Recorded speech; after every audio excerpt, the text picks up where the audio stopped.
we are going to use. The base station only needs to send a beacon. There is no feedback from the base station, and it is suited for scaling up to very large number of nodes which have bursty traffic. Now, what sort of grant-free access scheme one would use? Well, one can go back to something like, say, Slotted Aloha. Now we see that, well, that is definitely a scheme that the devices can use to communicate to the base station, but it is not very efficient. Now, IRSA, that is Irregular Repetition Slotted Aloha, is a grant-free access scheme which has very high efficiency. Okay, so in contrast to Slotted Aloha, IRSA has transmissions organized into frames. Each frame has slots. We are going to assume that all these nodes or UEs are going to be synchronized with respect to these slots as well as the frame. The idea is that in IRSA, in a frame, UEs will transmit a single data packet multiple times. So it basically makes copies of the same data packet and transmits it multiple times in multiple slots. And there's a certain way in which these slots are picked. We will see more about that in our system model. Now, of course, when you transmit, we are going to assume a collision model here. So the transmissions from multiple UEs in the same slots will collide. And in IRSA, the base station, which is the receiver, it can employ successive interference cancellation in order to decode two or more packets that arrive simultaneously if some of those packets have been decoded earlier, okay, or some of these packets came without a collision. So let us take an example to understand this. So we have this situation here where there are 4 UEs, and we have a frame which consists of 5 slots. Now, these UEs have a certain pattern of accessing the channel. So UE1 has somehow decided to transmit copies, 2 copies of the same packet in slots 1 and 4. Similarly, UE2 is transmitting here and here, UE3 here and UE4 here. So you can see that, well, in slot 1, there is going to be collision between all UE3, UE4 and UE1. Similarly here. But UE3 arrives all by itself in slot 5.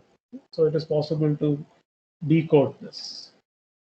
Once that is decoded, then the base station can use interference cancellation to sort of decode other users. So for example, you can see that the same packet, it's getting transmitted here.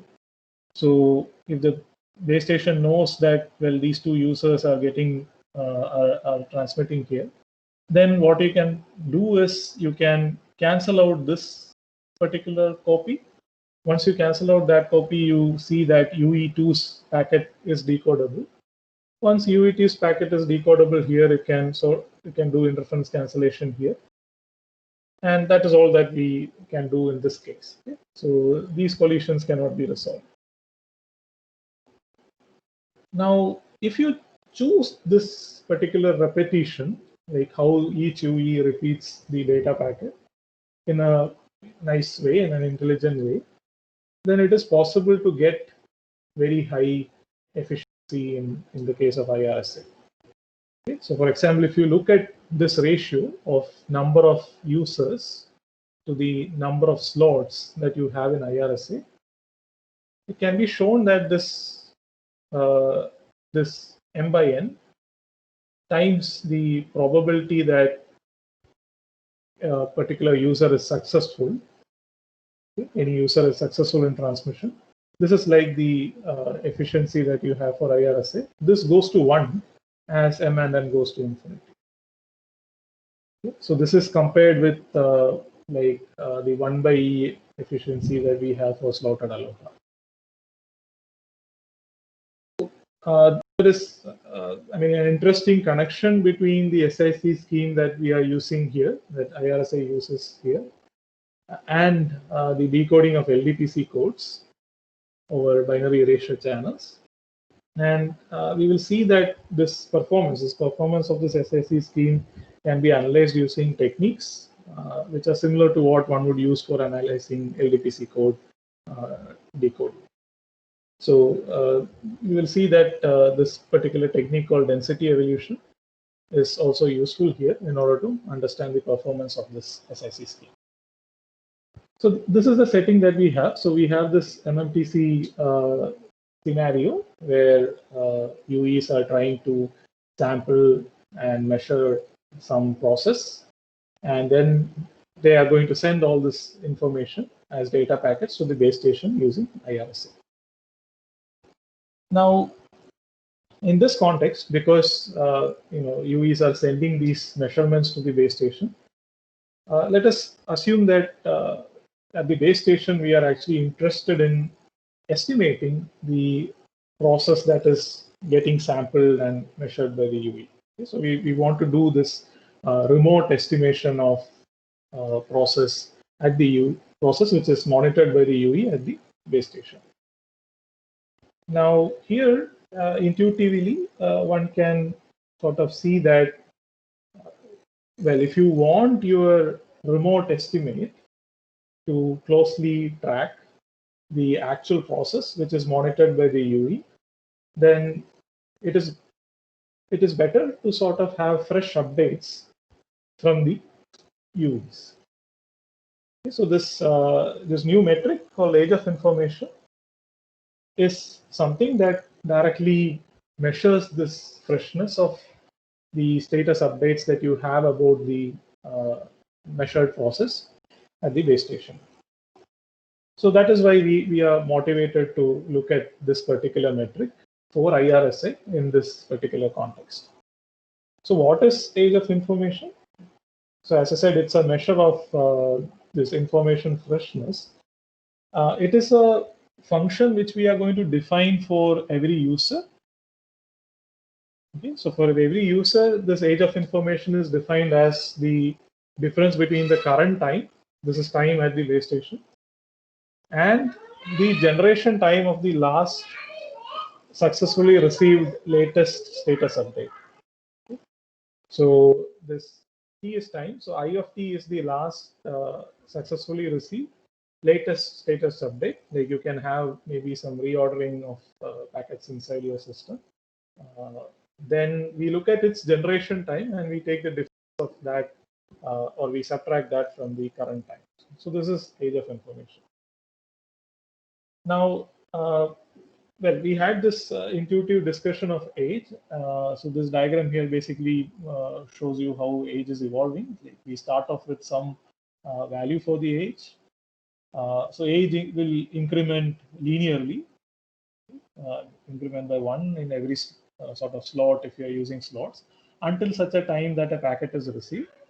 At that particular time, well, you look at what time that packet was actually generated and transmitted, and the age will reset itself to this particular value, which is this delay that you have here, and this again repeats, and you have this kind of a sawtooth form for the age for this age function as defined.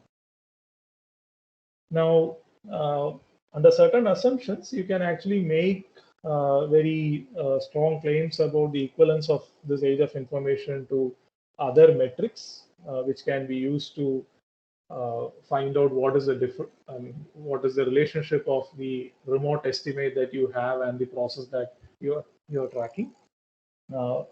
For example, if you look at tracking a Wiener process, and if you are looking at sampling scheme that does not depend upon how this process is evolving, then it is possible to show that well, minimizing age is actually equivalent to minimizing the mean squared error between the remote estimate and the actual process that you are tracking. So this is the metric that we are going to look at. So you can also think of age as sort of putting us at a particular point in the trade-off between throughput and delay. Okay, so if you look at such problems, you will see that you are able to sort of maybe enhance freshness by sending packets more frequently. So that means you are trying to send packets with higher throughput. So having higher throughput might translate to having larger delays. Okay, and I mean that can happen in some systems. But what age is trying to do is to sort of get to a point where you have, I mean, you reach a trade-off point where throughput and delay are balanced in such a way that this MSE is minimized, or you have the right freshness for your information. So this is the setting that we have. So because we are looking at problems like this, status updates, and we are using this grant-free access key, we want to understand how this age of information will behave for IRSA. Just to sort of give a quick summary of what has happened in this area. Of course, there has been a lot of work in IRSA on its own and age of information on its own. Okay, I should apologize for an error here. So this number, this footnote mark is wrong. This is like 6, 7, and 8. Okay. Yeah, so there has been a lot of work in IRSA and AOA on its own. And what we are trying to do is to look at age of information in IRSA. While we were working on it, we also became aware of another research work in which they also consider age in IRSA.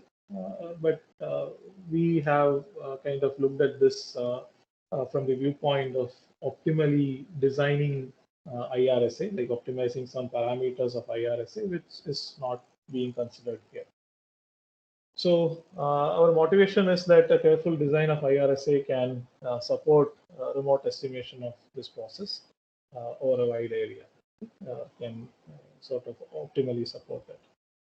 And our main contributions are that we characterize this age of information in IRSA. We get some, I would say, semi-analytical expressions for IRSA, sorry, for AOA in the case of IRSA. And we also try to see how we can optimize this IRSA design to minimize the average age. Okay, so this is sort of the big picture of what I'm going to talk about. Shall I proceed with the next section? Are there any questions here?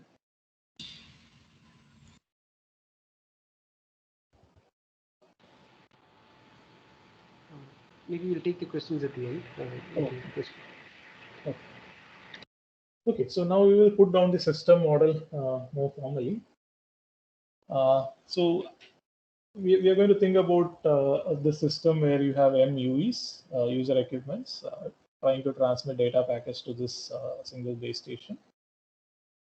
And since we are looking at IRSA, we are going to assume, I mean, in IRSA, transmissions are organized into frames. Each frame consists of n slots. Okay, I have shown 2 such frames here. In whatever we're going to say, we will assume that the unit of time is 1 slot. So age, whatever age that we derive, it will have units of slots. So right now, let us think about the following. So at the start of every frame, right, every UE is going to sample and measure this process. Each UE is going to see some process. Right now we are not assuming any kind of correlation between these processes. So each UE is going to sample and measure this process, and it will generate a data packet. So every UE has a data packet, and this is going to happen in every slot, every frame. Now, in IRSA, as I said, each UE is going to pick a random number of slots inside the frame in which it will transmit copies of the same packet. So I'm going to sort of draw that using this matrix like diagram. So on this axis you have slots, on this axis you have users or UEs, and well, this is one slot, right? So if you have multiple transmissions here, then all of them will collide at the base station. Now, every user, it's going to pick a number of repetitions randomly from and that random variable is denoted as D. This is sampled from a probability mass function fd on 1 up to n. Okay, and we will use this notation to sort of denote this fd. We will say that capital lambda of x is the generating function of fd. So what this user has done is it has taken this particular data packet and it is transmitting that data packet in 3 slots in this particular frame. Now 3 is the value of this random variable, is the sample value of this particular random variable. The exact slots in which this particular user has transmitted, well, those slots are basically picked uniformly at random from n.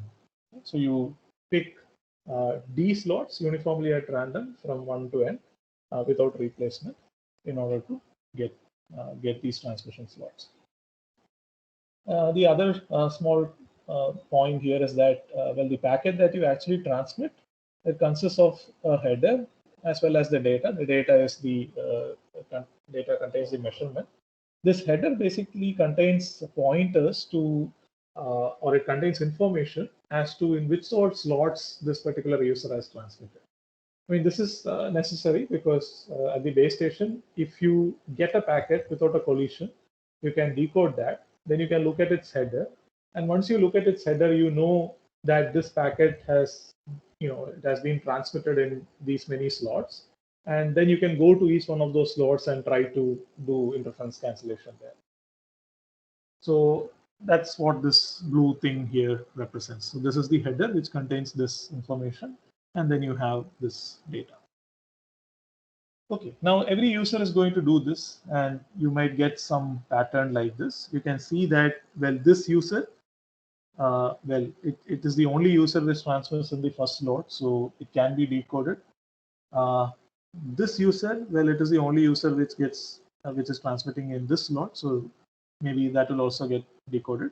Of course, there might be other users here, and I mean, I don't know what they are doing. So right now, let's say that this is also getting decoded, and these users are going to experience a collision like that. Right?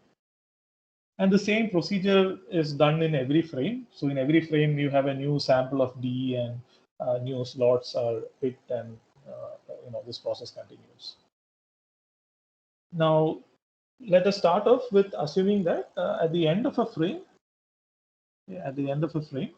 you do an SIC-based decoding in order to recover users from this frame. Now we are going to assume that like there is no feedback from the base station to the UEs, so the UEs don't really know whether the packets that they have transmitted have reached the base station or not. But because we are assuming that like in every frame you have a new packet getting generated, that is the latest update that you have, right? So if a packet doesn't go through, the user doesn't know about it. It just discards it and it just transmits the next new packet in the next frame. That is what is happening.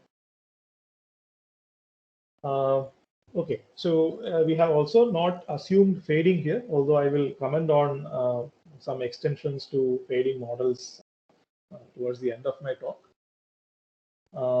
The other sort of point here is that we have also not assumed any sleep-wake cycling or activity profile for the MUEs, and that is also something that I will comment on towards the end of my talk.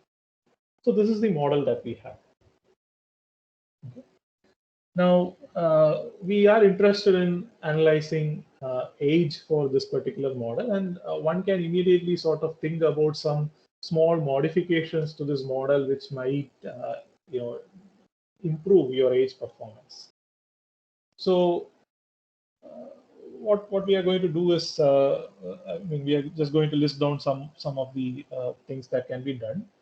So the model that we just discussed is one where the user equipment, like each user equipment, samples the process in the beginning of every frame. This could be used to model a periodic sampling scheme. Now, when you look at IRSA, well, IRSA, it picks some number of slots to transmit, and then it picks the particular slots in which to transmit by picking uniformly from 1 up to n, right? So there is a first slot within each frame at which you transmit a packet. So one can think about having a scheme where the UE samples just in time before the first transmission in every frame. It is intuitive that it will minimize the age, right? Because you are getting I mean, you're basically sampling the process later on, and you're getting information later just before transmission.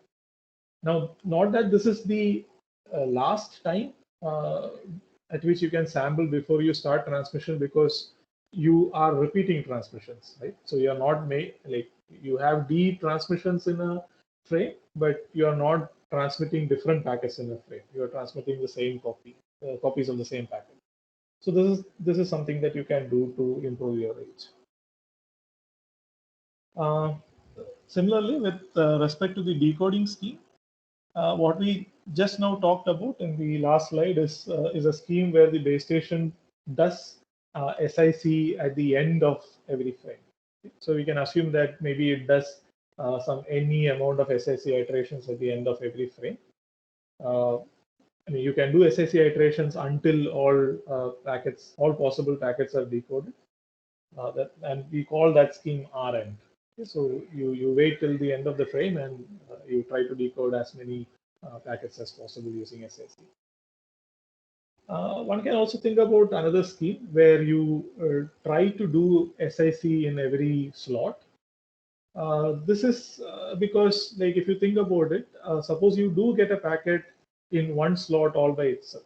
Okay? So we call this a singleton transmission or a singleton slot, or the user which has that kind of transmission as a singleton user. You can decode singleton users without any issues. And this user can be decoded much early, which means that I mean, it can be decoded, say, in the 10th slot of a 100 slot frame. So this will have lesser age, right? So therefore we can also look at decoding schemes where you do early decoding of packets. You can assume that what is done is the base station performs like n SIC iterations in each slot, and then maybe some more number of SIC iterations at the end of every frame. So to sort of decode the packets that are left out. Okay, so these are some small modifications to the original model that can be considered and that we will consider, which can lead in smaller values of age.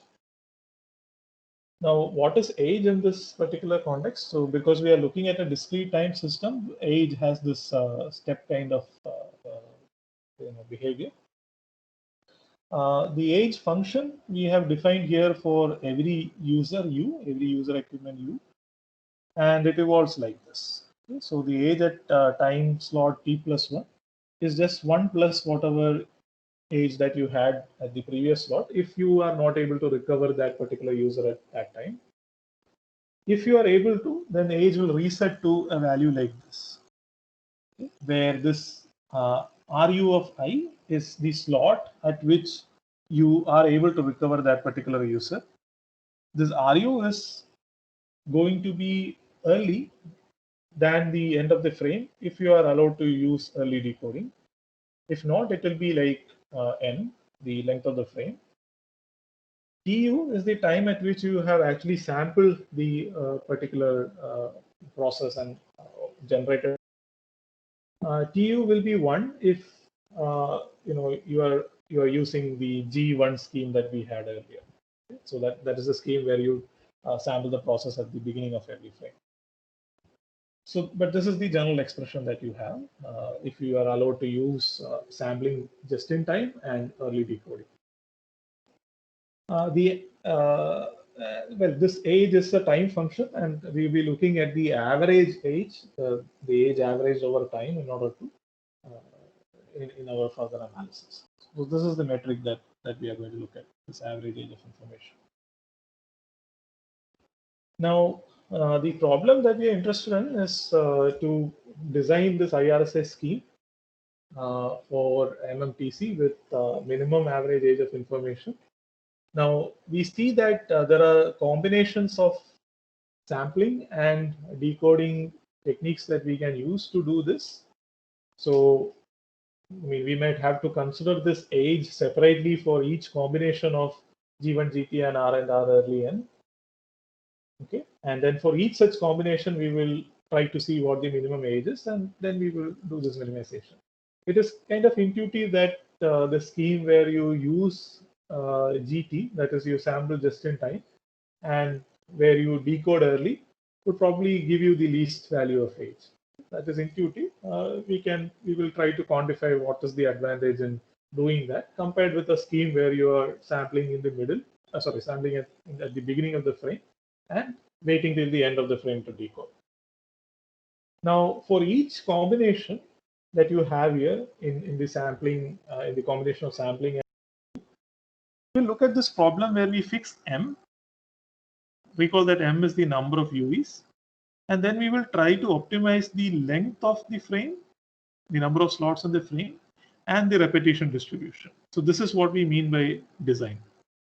So for every combination that you have here, like G1 or GT plus Rn or R early N, we will try to do this minimization of this average age as a function of N and Fp. So in this notation, I have dropped the dependence on U because all the users are kind of homogeneous. We are assuming that all the users are using the same repetition distribution, and I mean that's the only thing that we have there, right? So they use the same repetition distribution. So this is the problem. Okay. So now, well, this is an optimization problem. What is this objective function? It is this average age. So what is average age for each one of these schemes? And once we have some idea about what this average age is, we will try to see how we can optimize it. So in the next section, we will try to see our characterization of this average age for these different cases. So I will mainly focus on G1 and Rn, and I will quickly show what the other age characterizations are like. So we find that this average age of information is, has a form which is like this: n by 2 plus n by ps minus half. Here n is the length of the frame in number of slots. This ps is the probability of success. This is the probability of successful decoding of a user using SIC, okay, at the end of the frame. Now, this particular probability of success is something for which we don't have an analytical expression. So this particular form that we have for A bar, for the average age, well, that is not really a closed form expression. It is something in which PS doesn't have a closed form expression. PS can be characterized using some numerical techniques, using an iterative technique, which is density evolution. Okay. So this is the expression that we get for A bar. Now, how does this A bar behave with respect to N and FD? Well, let us first look at N. Not that M is fixed, so N is the quantity that we can vary. So as you increase N, as you increase the frame length, you see that, A bar has two terms which depend upon N. So you expect that, well, there is an increase with respect to N here. Definitely there is an increase due to this N by 2 term here. You also see that PS is going to be a function of N. You can intuitively guess that. So when N becomes larger, if you are keeping, say, the repetition distribution that you use for IRSA to be the same, then the chances of having collisions reduce. Therefore, PS will sort of tend to 1. Okay. So the dependence on PS, I mean, once n crosses some particular value, well, it is going to be like independent of PS, and you see that the age grows with it, right? The age basically grows linearly with n. The dependence of this age, when you make n smaller and smaller, it's slightly more difficult to characterize, because then this PS will strongly influence how this age function will behave. We usually see that PS is at 1, or it's close to 1 if n is greater than some threshold value, and if n is less than that threshold value, then PS will the success probability will take some small value, okay, which is away from 1 and also bounded away from 0. So that's how the behavior of PS looks like. Now, in order to maybe understand this in a slightly different way, what we have done is we have normalized this age by the number of uses. Doing this, like if you divide this whole thing by m, you can take this n to the denominator and you can write something like m by n here. This m by n has an interesting interpretation. This is basically the load that you have in the system, okay, or the channel traffic that you have in the system. Now we can see that this a bar is like 1 by 2g plus 1 by GPS minus 1 by 2m. So if you look at an asymptote where both m and n are going to infinity, then we can think about a bar as a function of this g, and that is what we have tried to show here. Okay, so a bar as a function of g. Now, this particular asymptote where you take both m and n to infinity is, is kind of insightful, because this is the regime where you can actually use density evolution to characterize this PS. So you can look at this particular normalized value of age with PS being replaced by PSD, and then we see that this normalized age has this behavior. Okay, so initially, for low values of throughput, your age is actually large. So this is basically the regime where you are not getting enough updates to the base station, so your age is large. Then it slowly decreases until a point. Slowly decreases until a point, and then you see that it shoots up. So this is the point at which your SIC process starts failing. You start making more errors. You're not able to decode your users, and then even though you are in a regime where even though you are sending enough updates to your base station, the base station is not able to decode it. So then the age will increase. Now, how good is this expression? Well, this expression for age is as good as the value for PS that you can find. In fact, we find that when you look at non-asymptotic values of m, and if you look at the simulated value of PS, then this expression with the simulated value of PS closely matches whatever age that you get directly by simulation. But there is a gap between the age value that you get with the density evolution PS substituted here and the simulated value of PS substituted here. So that is this gap which is shown here. So this is a problem. This is a challenge for us, because when you go and look at how we can optimize this particular age, we find that we don't really have a age objective function, which we cannot really find the value of the age objective function without simulation, right? In a non-asymptotic. So this is one challenge that we have. Now, well, how do you find the age expression? Well, this is something which is quite standard. So you have to find the area under some process in order to find the age, and we use Ringel-Reward theorem to basically find this. When you go to the early decoding scheme, so I will just briefly mention what the expressions that you get for the early decoding scheme. You see that, well, this is the expression that we get. You still have the probability of success sitting here. And you also have this new term here, which is a negative term, which shows that there is some reduction in the age that you get when you use this early decoding. So this particular term here is basically the time that is left from the time at which you decode till the end of the frame. This is like the average of that conditioned on successful decoding happening. Now, again, in this case, you can get to an asymptotic characterization using the density evolution expression for, or the density evolution method for PS. But this particular expectation, we are only able to characterize this for the case where you do something called R early 0, which is the case where the decoder only decodes a singleton slot in every slot in a frame. Okay, so it doesn't really do SIC in every slot in a frame, but it only decodes the singleton users.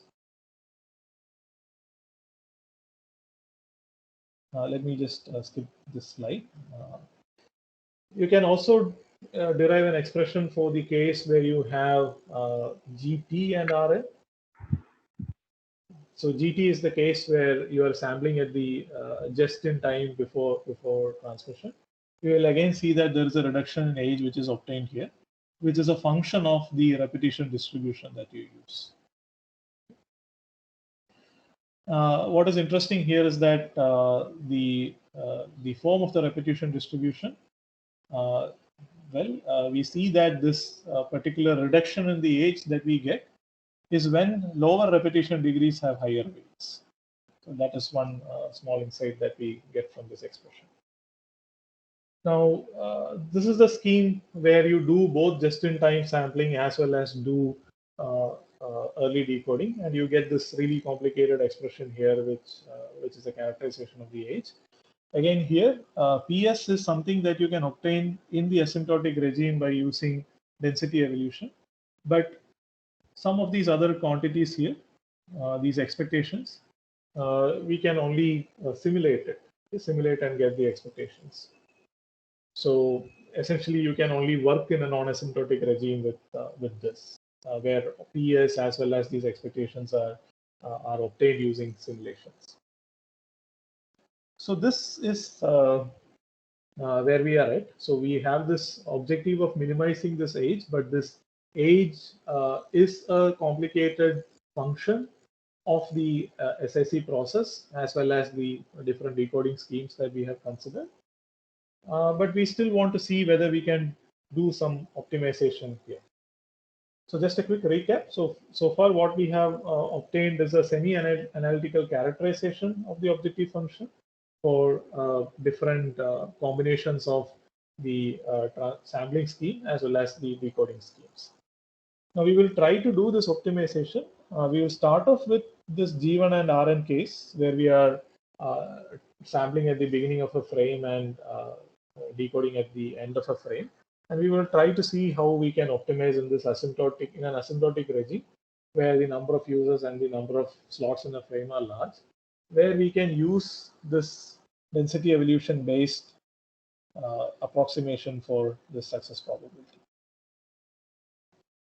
Okay, so I think I will just look at that case now.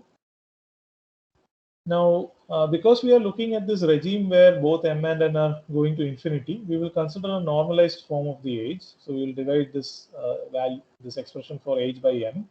And once you do that, there is a 1/2m term that we can, that we can actually not consider for this particular minimization problem. The n by m term is 1/g, which will give you this particular objective function. So the result that we have in this particular case is that, well, we first of all have a lower bound. It can be shown that this particular objective function has a lower bound which is 3/2. Okay, so this 3 by 2 is also achievable. In fact, if you use a sequence of truncated soliton distributions, so a truncated soliton distribution has FD of D like this. DM is the sort of the largest number of slots that you can have for repetitions inside a frame. Then your FD of D is having this form. Then this sequence of truncated soliton distributions will achieve this particular lower bound of 3 by 2 in the limit as dm tends to infinity. So this is the characterization of the optimal solution for G1 and Rn, but in an asymptotic regime. Now, we can also try to solve this in a slightly different way. Now, suppose we say that, well, let us not consider all possible distributions, but let us only consider distributions with some finite support. Then we can use some heuristic search algorithms. We are using a search algorithm called differential evolution in order to solve this particular problem, where we have put these extra constraints on FD. We are saying that FD has a maximum degree, or this is the maximum number of repetitions that you are going to allow. And then we can try to solve this problem via search-based methods. So here we have assumed that there is also a minimum degree. We have chosen it to be 2 here in the examples that we have considered. And we can come up with these distributions, these optimal distributions in this case. So as you change the maximum degree, you end up with different distributions like this. So note that these are all the these are the generating functions for the distribution. So what this means is that you will pick a number of slots 2 with probability 0.531 and number of slots 4 with probability 0.469. Now, corresponding to these distributions, you will see that the value of G that you have to use is are given by these values. Now, this G is m by n, as m and n are going to infinity. Okay? And the optimal value of this particular objective function is given by the sequence of values. You can see that as the maximum degree is increased, these values, well, they are decreasing. And 3 by 2 is the asymptotic value, the lower bound that we are supposed to get to. And our conjecture is that as you increase the degrees and do this optimization, I mean, if you can do this optimization, you will probably end up at the 3 by 2. Doing this optimization is computationally intensive, so we have not tried out with higher degrees here. Now, the asymptotic solutions that we have, well, it is a starting point that we can use for designing IRSA for non-asymptotic M and N. Okay, so again, when you go into non-asymptotic M and N, the problem is that the objective function, well, it is something that you can only get by simulation because the PS that you have, as well as the other quantities that you have inside the expressions for the A's, are something that can be characterized only by simulations. But you can still think about heuristics there. So whatever solution that we get from these asymptotic methods, well, you can use that as a potential solution for the non-asymptotic case, and you can maybe search locally around that asymptotic solution to come up with a design for the non-asymptotic case. So that is what we are doing here. Now, this particular plot that I have here is a plot of several things. So this black curve line here is a plot of the optimal age that we have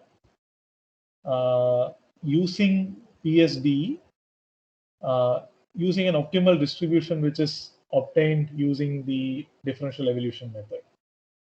Okay, so this is the asymptotic solution now plotted as a function of m. Okay, so that means you just take this and multiply this with m, and you also account for this minus 1 by 2, which is there. So that is what this is. So you see that that keeps on increasing with time. Now, if we take this particular distribution, so this particular repetition distribution that we have used here is this distribution. If you take that distribution and if you simulate what the age value would be for that particular distribution at different values of m, you get this. So the gap between the value that you get for this optimal configuration, if you use it in the non-asymptotic regime, and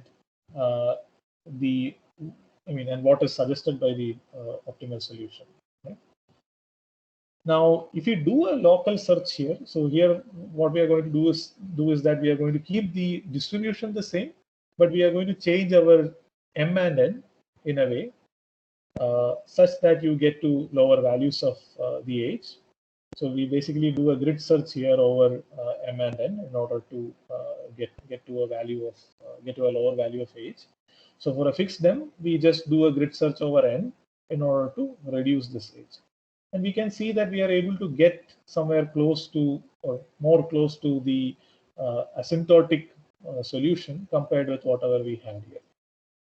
Okay. So this is the sort of optimized design that we have for IRSA, which is optimized design for the non-asymptotic case for IRSA, which is suggested by the asymptotic analysis that we have. We have also compared it with another scheme in literature, something called CRDSA, which uses a particular form for lambda x. It just uses lambda x to be x squared, which means that it just uses 2 slots for repeating x packets. And you see that again there is a large gain compared with that. Now, another interesting observation that we have is that if you take a look at the asymptotic solution here, and you look at the set of distributions which have achieved this particular asymptotic value of 3 by 2, well, this is a sequence of distributions, truncated soliton distributions. And if you try to use that here in a non-asymptotic regime, we are finding that it is not really that optimal. Okay, so for interest of time, I will just sort of go through this a little bit fast. One can do similar procedure for GT and RN. GT and RN is also amenable to a solution by differential evolution, and you can end up with a similar kind of design as I had showed earlier. This is the asymptotic solution that you get. If you straight away use the asymptotic solution in the non-asymptotic regime, you do get a big gap, but it is possible to improve it. In this case, it is also like we have also compared our scheme with slotted aloha, and again we see that there is a improvement in the age compared with slotted aloha as well as CRDS. For RLE, it is very difficult to do any kind of optimization because all the parameters in the age expression have to be obtained by simulation.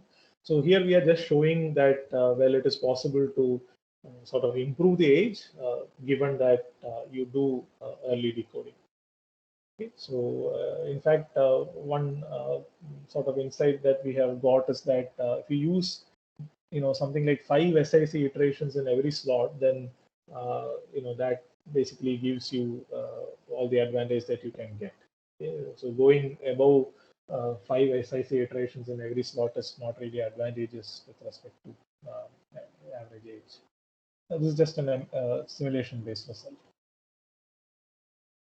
Okay, so some extensions. It is possible to extend whatever we have done to the case of an on-off block fading model, channel model. This is because what will happen is that the repetition distribution, it just gets modified once you assume that you have this on-off block fading model. And it's again possible to characterize age here and look at age as a function of this on-off probability. Okay, so that is one small extension that we can do. we are planning to look at much more realistic channel failing models here. The other extension that can be done is to look at an activity model where the UE is actually active. I mean, so we do not assume that the UEs are sleep wake cycling or anything like that. So if you assume that UEs are active in every slot according to an IID process, Bernoulli IID process with probability pi, then again it is possible to sort of reuse whatever we have done just by looking at different repetition distribution.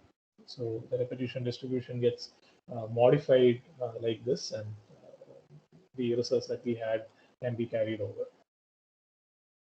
Okay, so to conclude the talk, so what we have done is we have characterized the age for IRSA, and we have also looked at some sampling and decoding schemes to improve this age performance.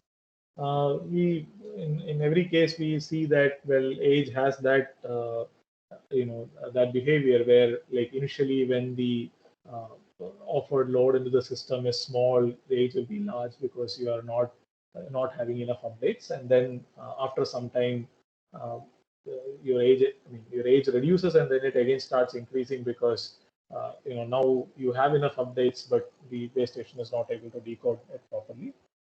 And then we have used our age characterizations, the characterizations of the objective function, to find out operating points, optimal operating points for IRSA. So this can be done for G1 and Rn, the case where you sample at the beginning of the frame and decode at the end of the frame in an asymptotic setting. And it is possible to use that to obtain some heuristic solutions for the non-asymptotic region. Yeah, so that is all. We can have questions.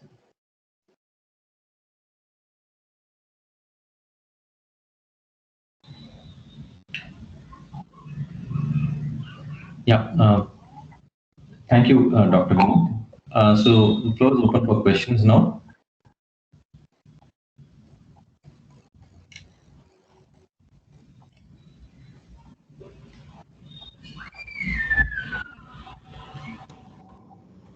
Hello, Vinny. Hello.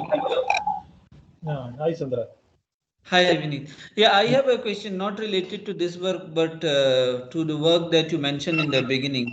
There, for optimality, what is the relation between number of users and the frame length, M and N?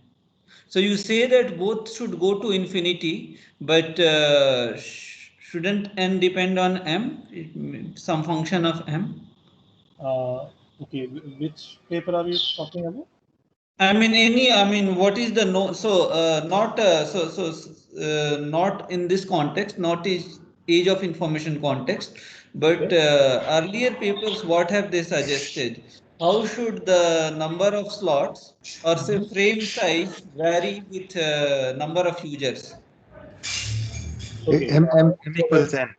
Yeah, M equals N. So, yeah, the question is both M and N tend to infinity, but shouldn't N vary as some function of M? So M by N should be like 1.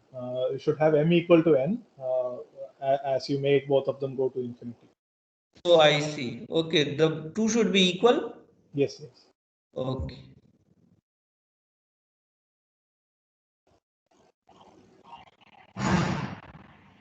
I mean, is that obvious? Why the two should be equal always?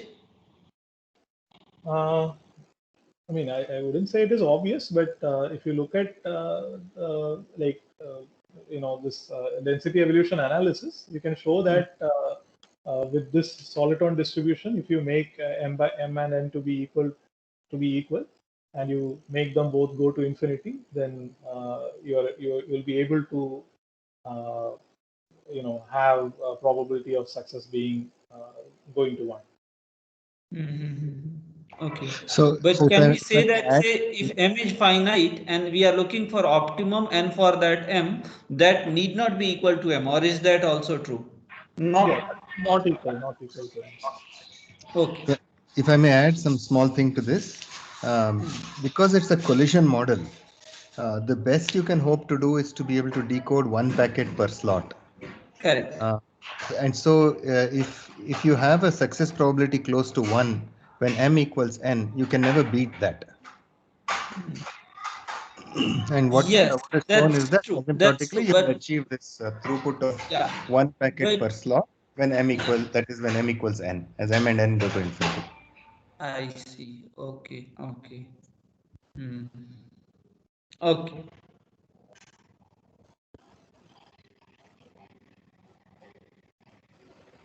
Hello, I have a question. So you were talking about extension to the case where you have fading as well as user activities, sporadic user activities.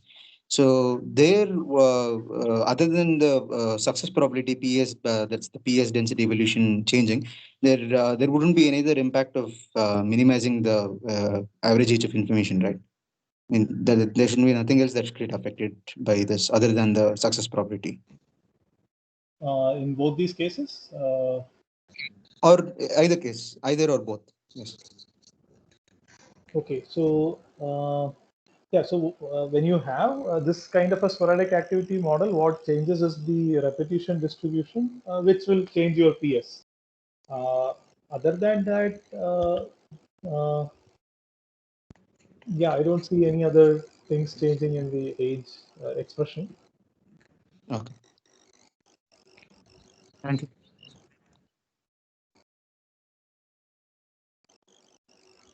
Yeah, possibly if we look at second order statistics of the age of information, then there may be other things that affect.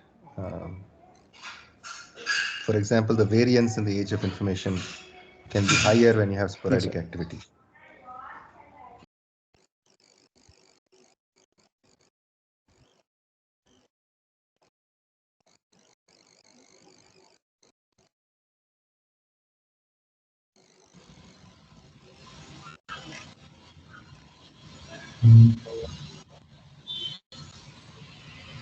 Are there any more questions?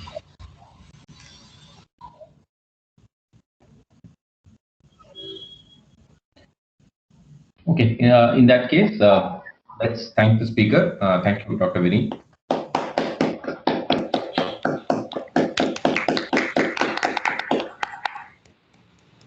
Thanks. Thanks for the invite. And, Yeah, thank you for coming and giving us a presentation of your work. So this ends session. We will send out the announcement for the next seminar soon. Thank you. okay, bye.